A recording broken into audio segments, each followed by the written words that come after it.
it's also been kind of I keep using the word interesting, but interesting to see like how people respond to me as the composer, because I think the other piece that I'm most known for is called Thumbprint, and it's about a Pakistani human rights activist and is very much rooted in Indian music and has nothing to do with America or honky tonk or any of that. So the question is like, why you? Why would you want to write this? And it's because I think we forget that like to be American doesn't necessarily mean to be monochromatic, right? That somebody who has my parents could also have grown up in a small town in California.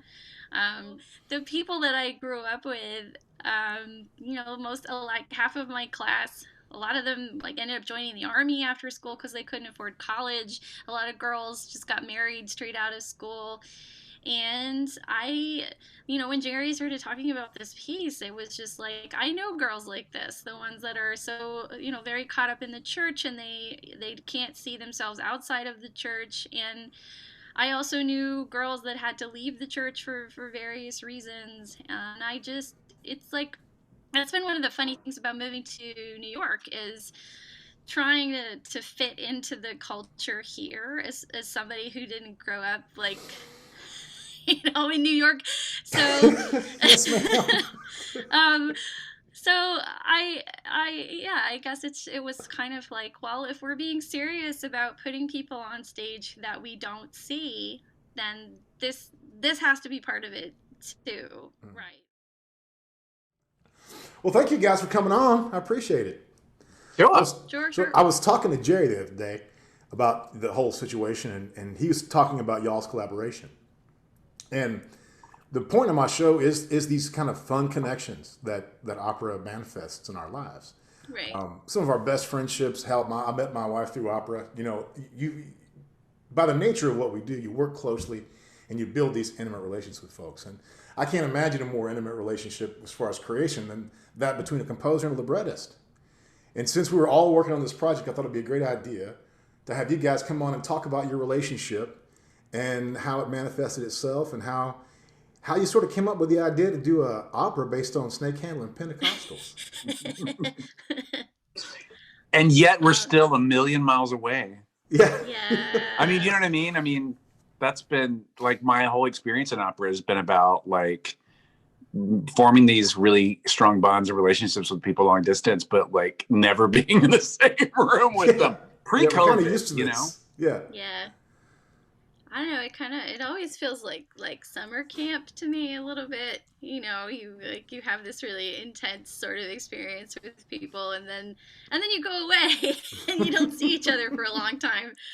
So, but well, I mean, it kind of came about because of Washington National Opera that we had a we had a circuitous way of getting here, and that they have this American Opera Initiative, which means you have to make something about an American subject. And so the first thing that we wanted to write about was actually an Australian cult leader, but she was Australian, so we couldn't do that. And then we were going to write about this drag queen in San Francisco who became a politician, and that seemed to be going well. True And then they story, by said, the way. yeah, yes, he had this nightclub act where he basically was blackmailing anyone who was coming regularly to see him, that if you don't vote for me, I'm going to out you, and that's sort of what consolidated the this voting block in San Francisco. So that seemed to be something. And then they said, well, we just did an opera with a drag queen in it, so you have to pick something else. Um, so yeah, What about the Holocaust? Take it next. right, Oh, right, okay. right, right. So then Jerry's friend Rebecca Skloot had written this book called The Immortal Life of Henrietta Lacks. So we thought maybe we'll do that, but then Oprah did it as like a mini series movie. But Rebecca recommended this book called Salvation on Sand Mountain, which is about this Pentecostal snake handling preacher who tried to murder his wife by forcing her hand into a red rattlesnake box, and it was this murder trial, and the central story is this journalist who grew up in the church and then leaves and then finds his way back.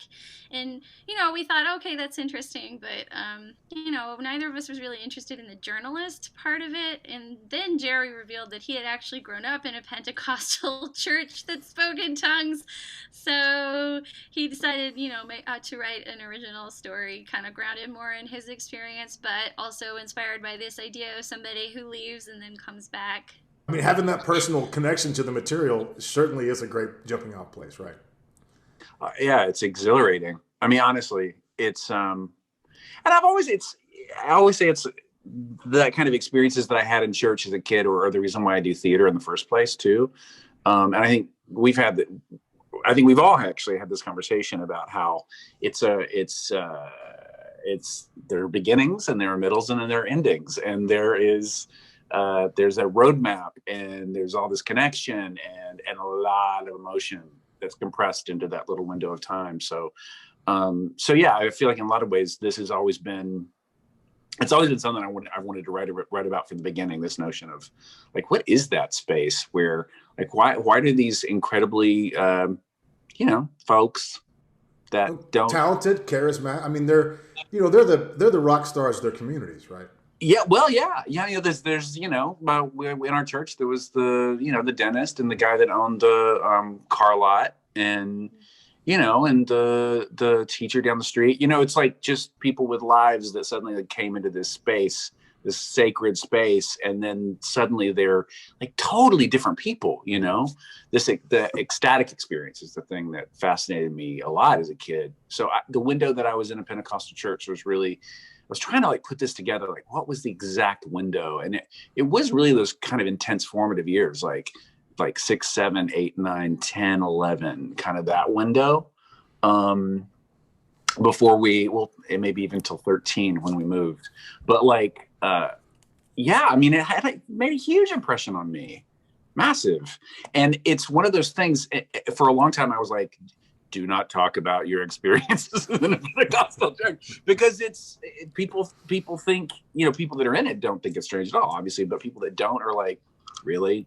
And it's a joke. But I'm interested in whatever they think the joke is, but I'm much more interested in whatever everybody showed up. Do you know what I'm saying? Yeah. Well, everybody showed up. It's so interesting to me, and this is what I remember, because I grew up in a fundamentalist Baptist church. My grandfather was a missionary Baptist preacher, and so we have I had a very strict, fundamentalist. If the King James Bible is good enough for Paul, it's good enough for me, kind of existence. And what I found, when we were very stoic in our observance. I mean, it was like I was telling Jerry the other day, we would bring us special music, which we called it, which was like just a solo piece. No one was allowed to clap at first. They sort of got relaxed later, but it was amen, and that was it. Because you don't want to be clapping, because you might give that performer too much credit. It's the Lord that did it.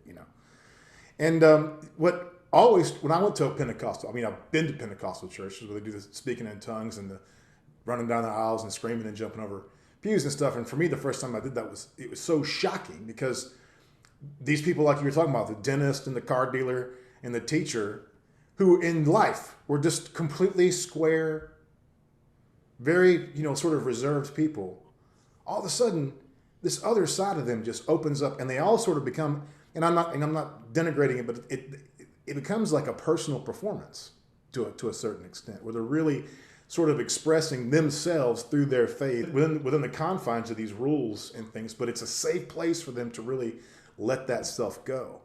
And yeah. Did that thought ever sort of culminate in anything, or the way the story was being told? For Nelda especially, and the way that this revision is sort of working is that, the first time we did it, Nelda has her speaking in tongues aria, but we didn't really get a sense of her as having any power. And I know Jerry and I talked about this, and it was really important for him that she be the one who secretly has all of this power, because that's in the church. That's the moment where she's the one who is able to connect in that way. And we never really see Daddy speaking in tongues. It's just Nelda. Yeah, I mean, I do think that's interesting. That that's one component of this story that I found compelling, is that my grandmother, for instance, was a preacher's wife. That was her entire identity. She did all the work, all the the little minutia stuff, and working with the kids. And Papa always had the genius in his brain, the talking with God and all that stuff.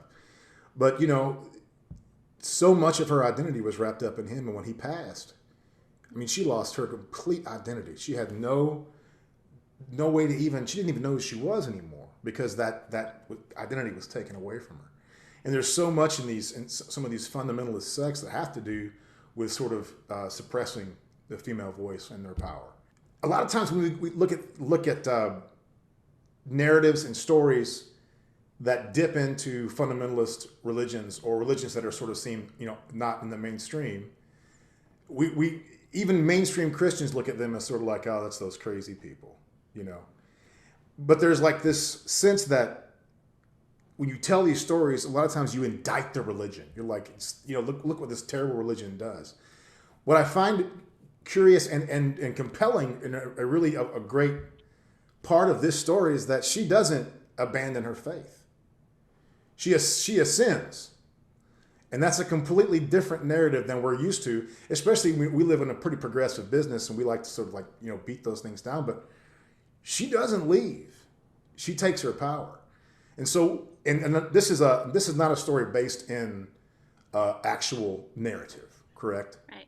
Right. So this is what can you talk about that sort of aspect of this? Yeah, the especially with this, now that I'm getting to direct it, which is amazing. It's like a dream come true for me. Is like I'm putting on a finer point on what this production can be, right? And what the shape of this thing is. And the thing that I keep coming back to and I keep talking about and I keep playing over and over in my head is this idea of salvation as a universal idea, and that people don't talk about that a lot, right? Especially if you're a non-religious person, but we do, we look for other people to save us. We look for circumstances to save us, a job to save us. And for most people, for a lot of people, the saving comes from somewhere else, right? So this idea of being particularly saved or liberated from the past that you have to carry around with you. If that's not the most human and universal story, I don't know what is, I know I'm constantly in processing through, whether in therapy or in conversations with my friends or just walking through my life, like what of all this shit in my head actually belongs to me, and what doesn't, and what would it feel like? What would it be like if I could just go, I'm going to remove that. I'm going to take that away. It's a very Christian idea, this idea of burden, right? Mm-hmm. And lifting, God laying your burdens down at the altar, brother. Amen. Right. And what does it feel like when those burdens are literally get lifted off?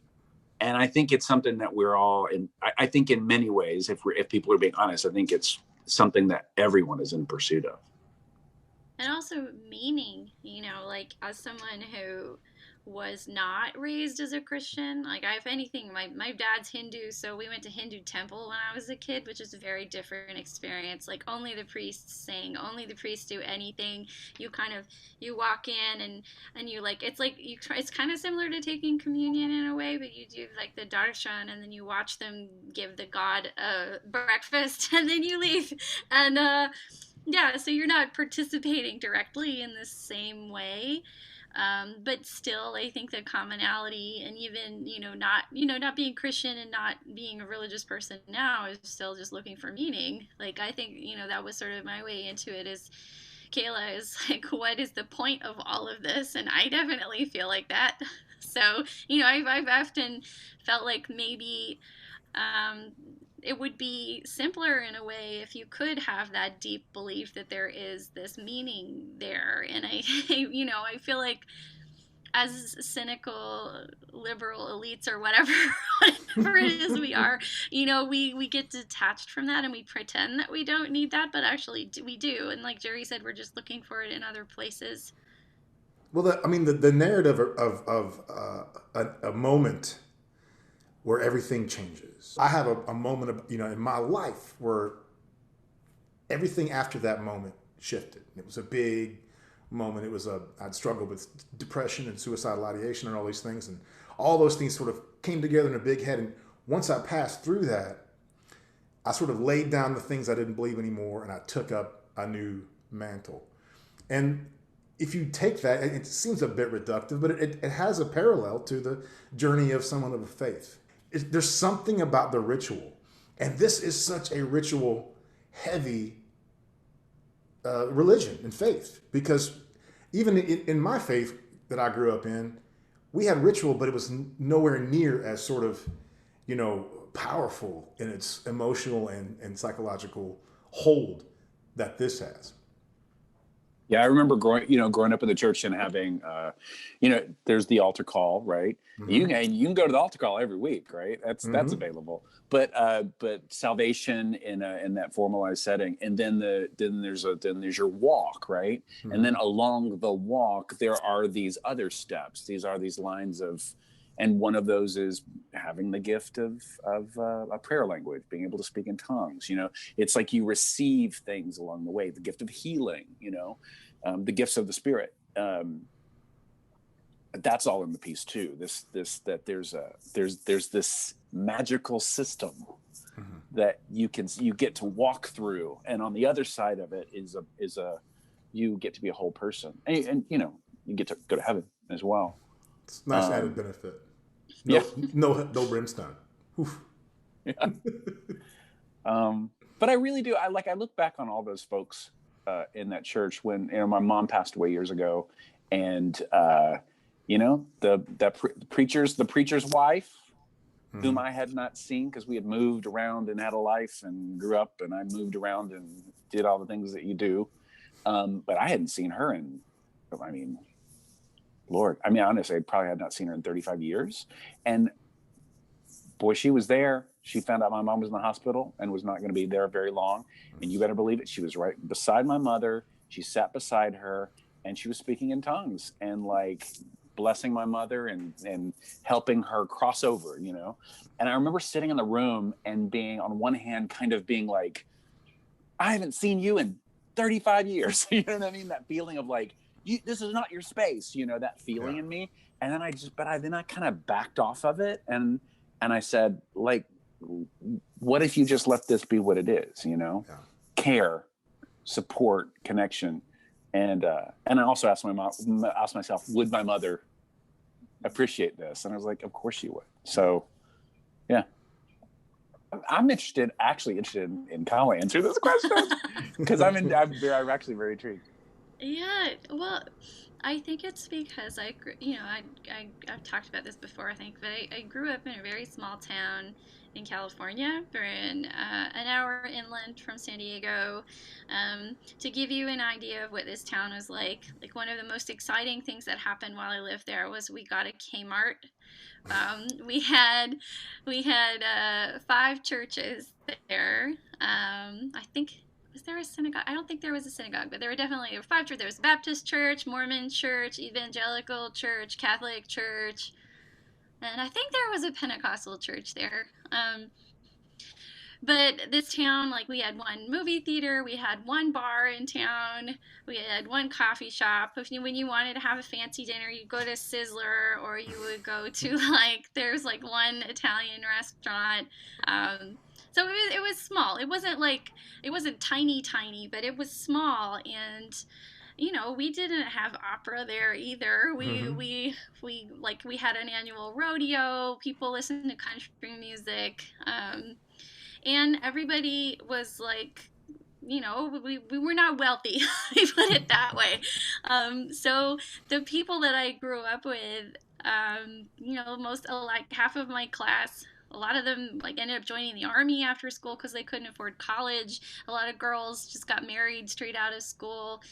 And when Jerre started talking about this piece, it was just I know girls like this, the ones that are so, very caught up in the church, and they can't see themselves outside of the church. And I also knew girls that had to leave the church for various reasons. And it's like, that's been one of the funny things about moving to New York is trying to fit into the culture here as somebody who didn't grow up like in New York.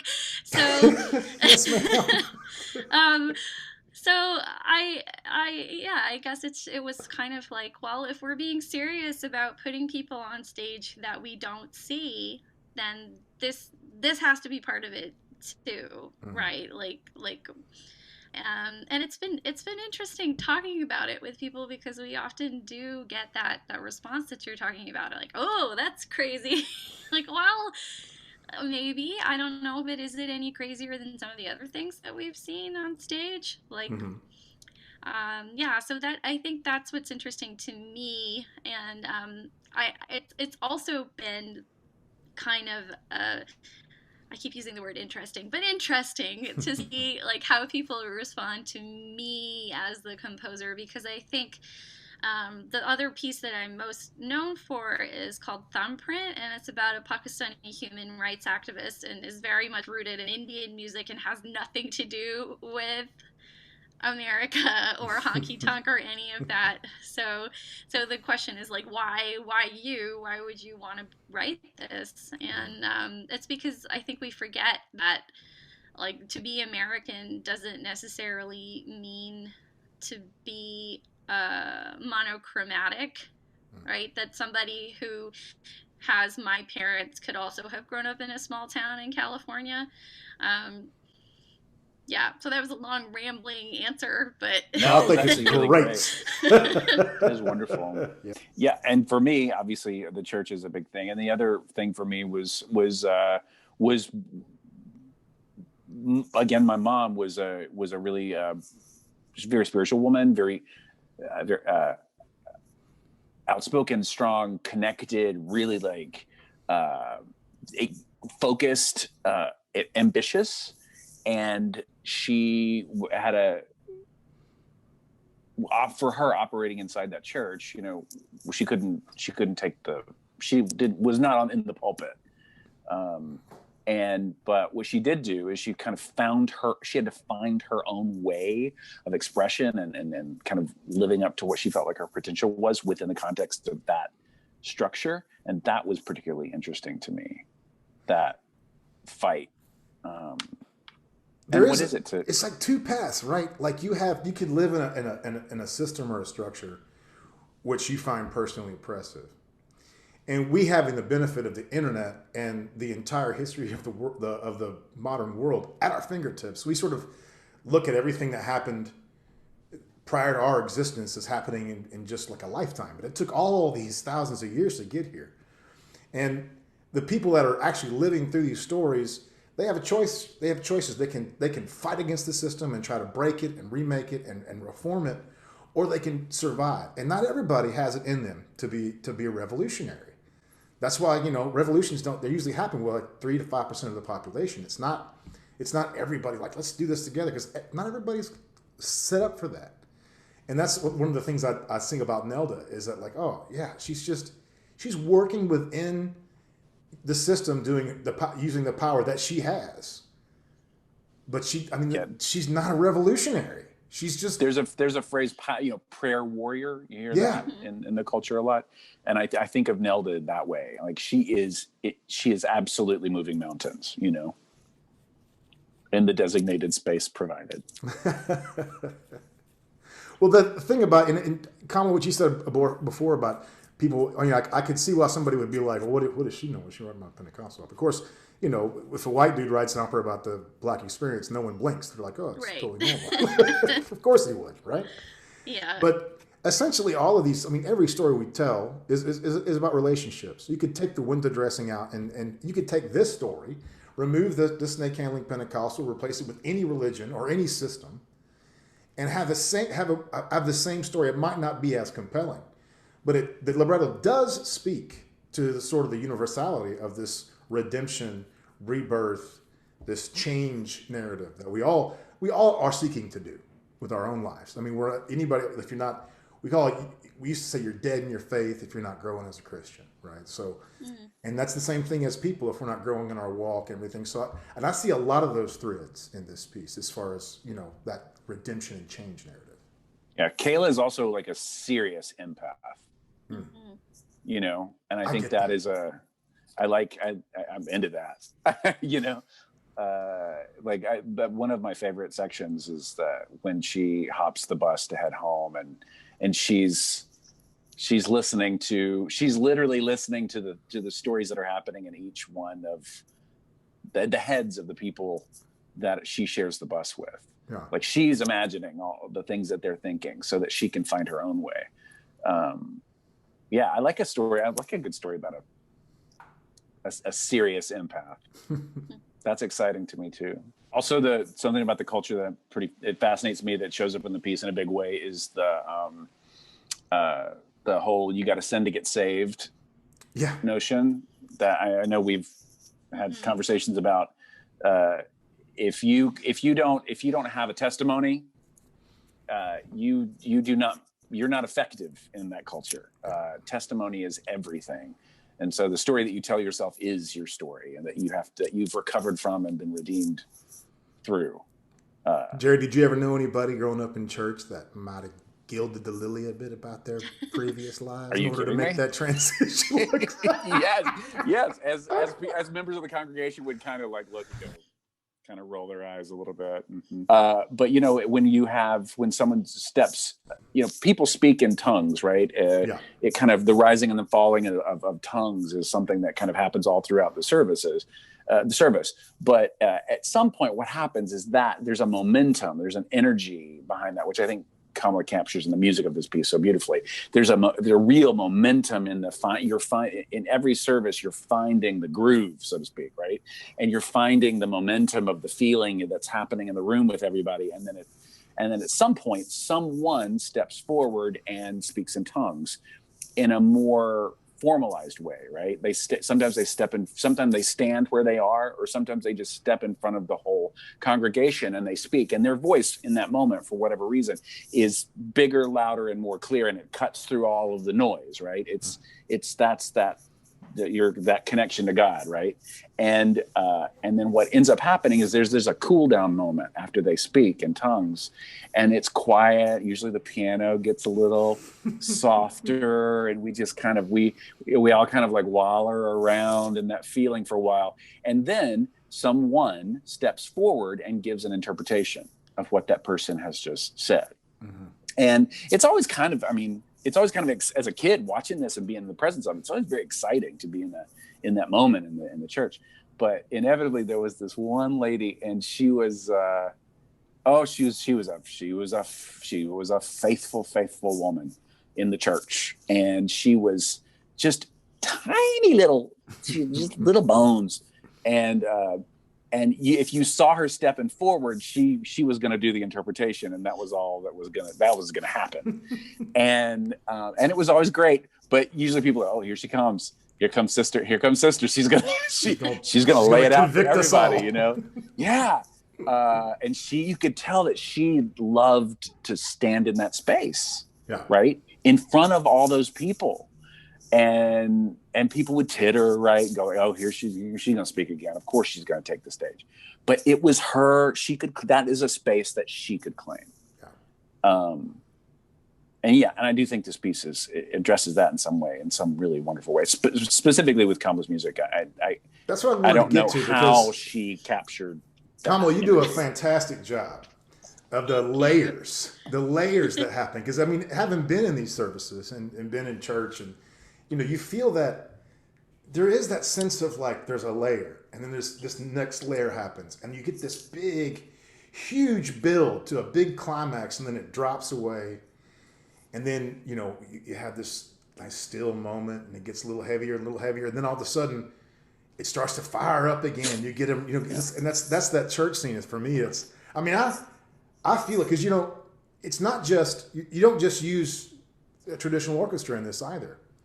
You're bringing elements from the musical tradition into the opera space. Can you talk a little bit about that and using those instruments, and also can you talk a little bit about where your mind was at when you were building these layers in? Because I see it not only in that church scene, but in the other parts as well. You see this build, and a letdown, and a build. It's got this really organic flow to it.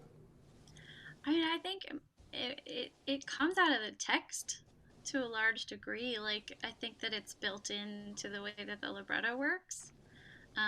But, also having been in many churches, especially, when I lived in my small town, because I wasn't affiliated with a church, I went to all of them. Like, I constantly was getting invited to go to church and youth group and all kinds of things with people. So I saw a lot of churches when I was that age.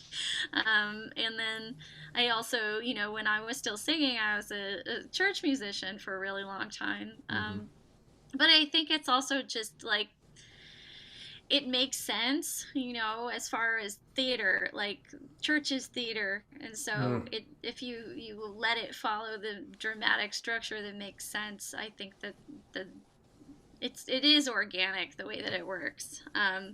But, from early on, it was important, I thought, to put those instruments in the piece, because like when you go to a modern church service, you're not going to have like organs or violins or anything. You have a guitar and a drum set, and so without those, it wasn't going to sound right.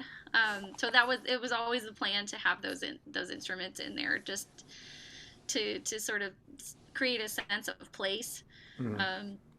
Yeah, which I'm glad that we were able to do that, because there was a little bit of uncertainty around the amplifier for the guitar, as you could imagine. I mean, I've done Soldier Songs with David Little, and that piece has got all that stuff in there.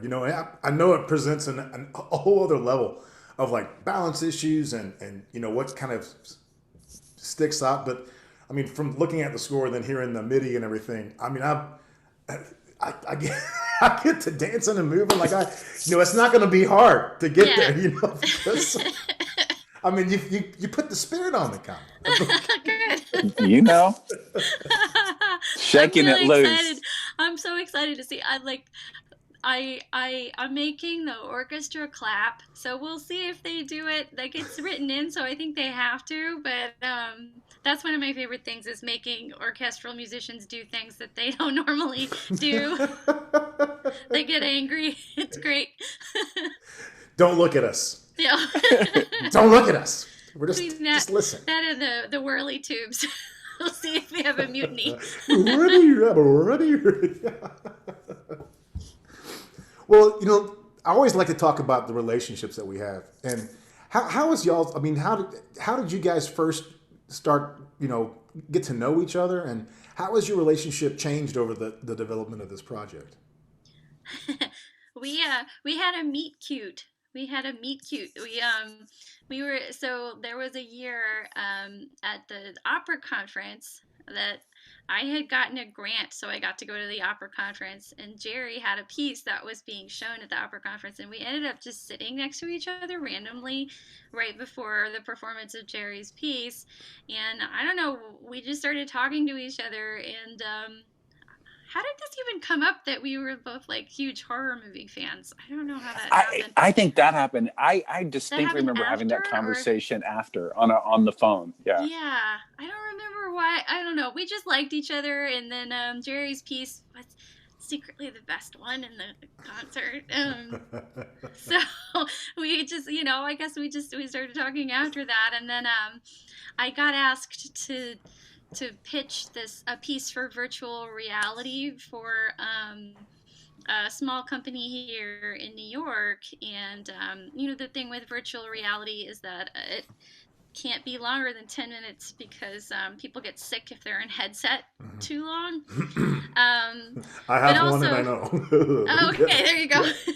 So also, this was in 2014, I think, 2014, and the early technology wasn't as good as it is now, and so one of the things that you could do to try and cover it up was to make a horror piece, because then you can have things that are sort of apparitions and are not meant to look totally realistic. realistic. And Jerry and I had just had this really long conversation about how much we loved horror movies. So I called him and was like, hey, you want to make this virtual reality thing?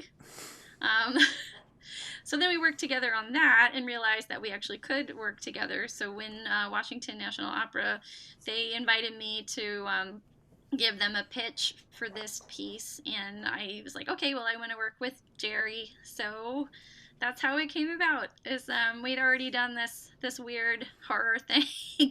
Oh, and we had which done is still going from, on, by the way. We're yeah, still it's an ongoing project, which is great. Yeah, because the technology keeps getting better. So yeah, that VR is super interesting. You know, I had a friend who developed a ballet for VR, and he went to school to study that. Now he's a COVID center executive because he can't. Oh wow. Because there's literally like he graduated and then COVID hit. So right. Yeah.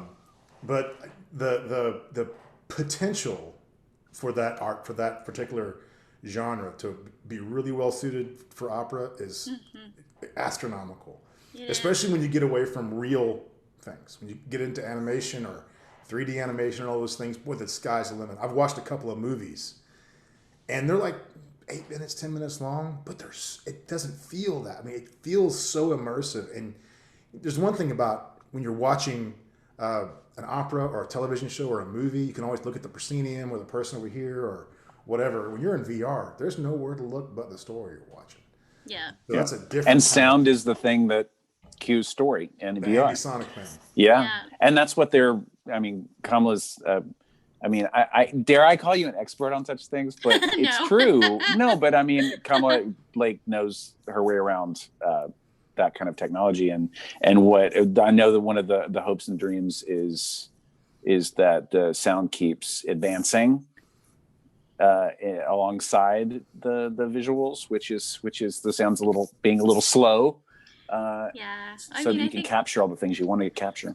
The thing is that the sound is often the last thing anybody thinks about because you spend so much, like you have to prioritize because of bandwidth issues, especially if you're streaming something. Mm-hmm. So sound often gets sort of left by the wayside. But what I think the potential for opera is that it can actually capture what a voice sounds like. Whereas if you record in a studio, it's flattened and it's not as exciting. So once I don't know, like the thing that we ran into making this first VR piece is that all of the companies very quickly realized there was no money in art, and so they all kind of shifted to doing these industrial applications, like teaching people how to use a motor, that kind of thing. Mm-hmm. So yeah, so hopefully it'll come back around at some point, but right you now, mentioned both of you have fascination with the horror genre. Oh yeah, that's one of those genres I feel is super underexploited by opera.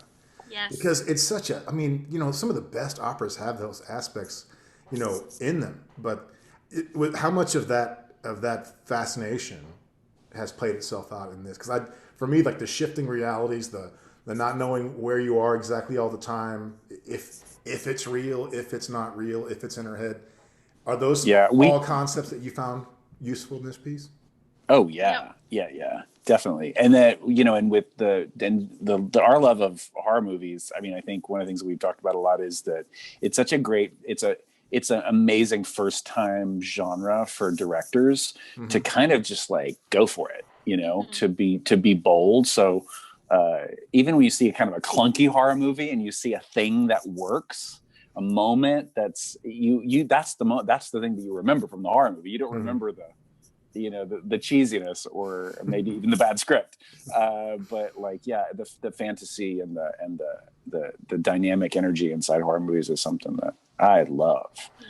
And it's helped us develop, I think, also a kind of a cinematic language, which frankly I'm interested in bringing to opera as well, not just for VR experiences but for onstage experiences. Like how do we focus ideas, how do we focus moments, how do we focus touch, how do we focus, letting those things be as impactful as possible.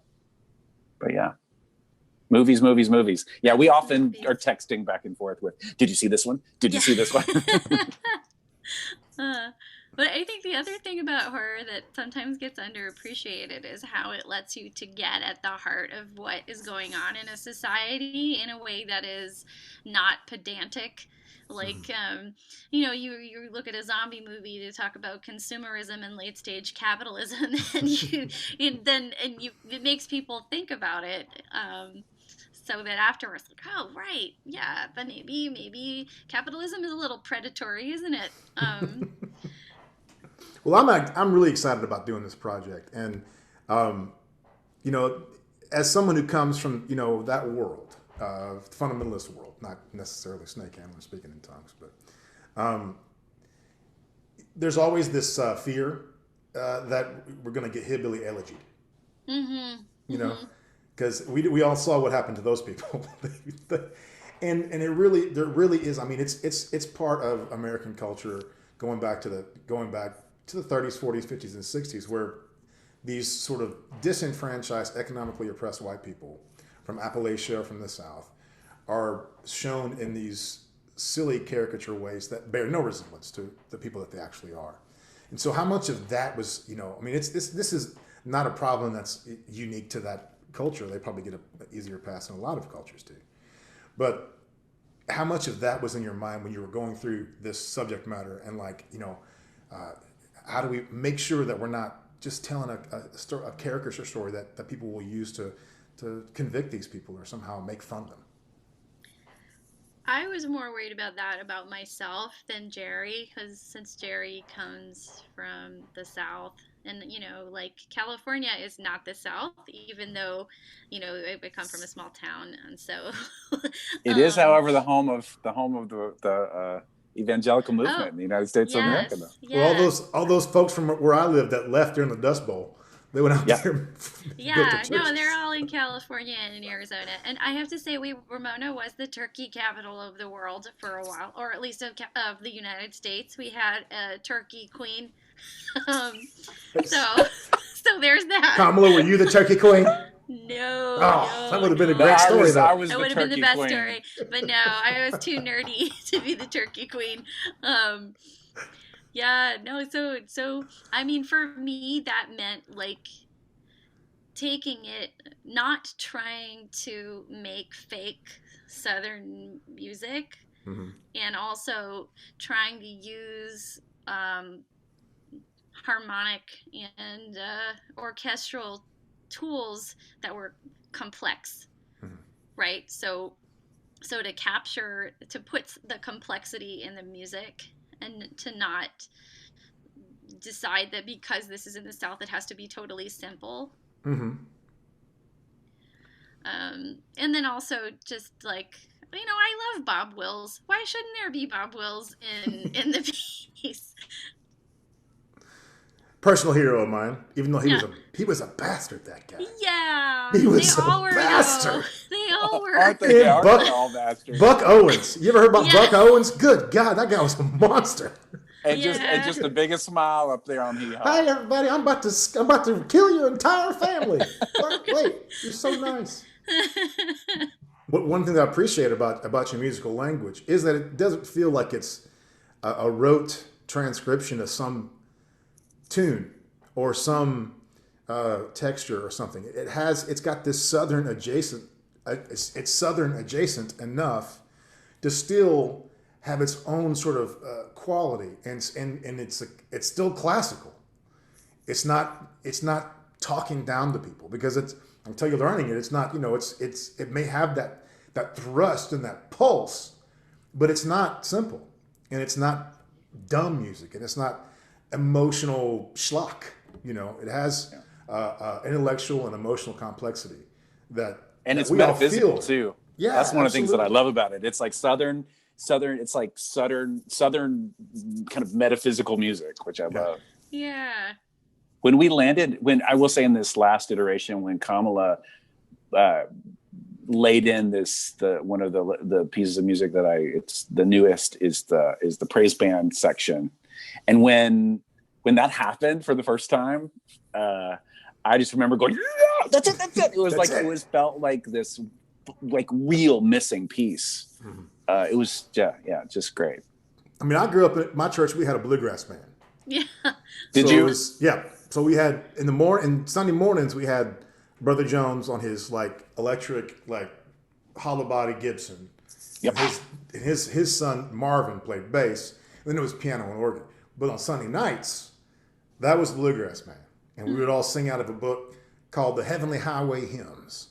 Oh, wow. All these great. Did you ever do Heavenly Highway Hymns, Jerry? No, but I want it. Shape notes. They got shape notes in Yeah. this book. Yeah, yeah. And so I noticed in the score that you put shape notes in. Now that's not something the audience would ever see. Maybe why would you put shape notes in a score like this? Because I wanted to draw an Appalachian music, and like that's something that I knew a little about with shape note singing, and I also wanted to put it in to cue whoever was singing it not to sound like an opera singer. Like those are the moments where you're supposed to sound like somebody singing shape note music. Yeah.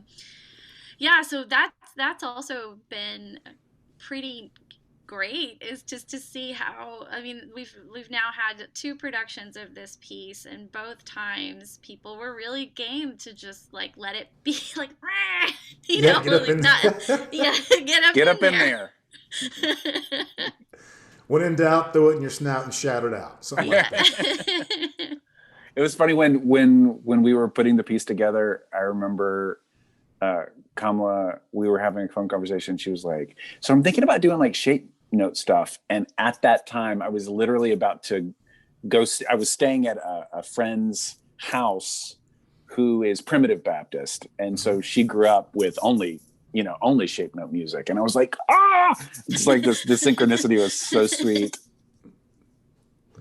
Well, as we wrap this up, what would you tell folks that are going to like, because this is going to be a film first. I think we'll have our first stage moment this summer in Glimmerglass. But what would you want people to know about this piece, and what do you want them to take with them as they leave their experience? You first. Me first. It's pretty broad. No, I'll just say the piece about the piece about salvation is kind of entering into that space with the feeling of, like what would it feel like if you were liberated from those things in your life? To enter the piece with that kind of reverence and respect for the human experience. And that's what I'd love for them to take away from it as well. Yeah, I guess mine is similar to to let the everyday have a little more of a veil over it. Like Jerry likes to talk about the veil, so I'm going to talk about the veil. That there is mystery in the world. Well, I think that you both have captured that essence really well. And we start rehearsals on Monday, and I can't wait. We sure do. Jump in with both feet and start saving so some excited. souls. And we're so excited that you're doing it. It's like it feels like a special like gift. It is yet another weird, holy like. Ooh. Well, when they sent me the email, we're like, "There's an opera called Taking Up Serpents," and I was like, "What's it about? Like, naturism or something? Like someone's out there?" And they're like, "No, it's about snake handling Pentecost." I was like, "Okay, yeah. I don't care." Yes. It pays. I don't care. Yes, I want to do this. Well, thank y'all both for coming on the Quick and sharing your stories with us. And man, I can't wait to jump in. Me too. Yes, I can't wait to hear you. It's very exciting. Hallelujah. Glory. Glory.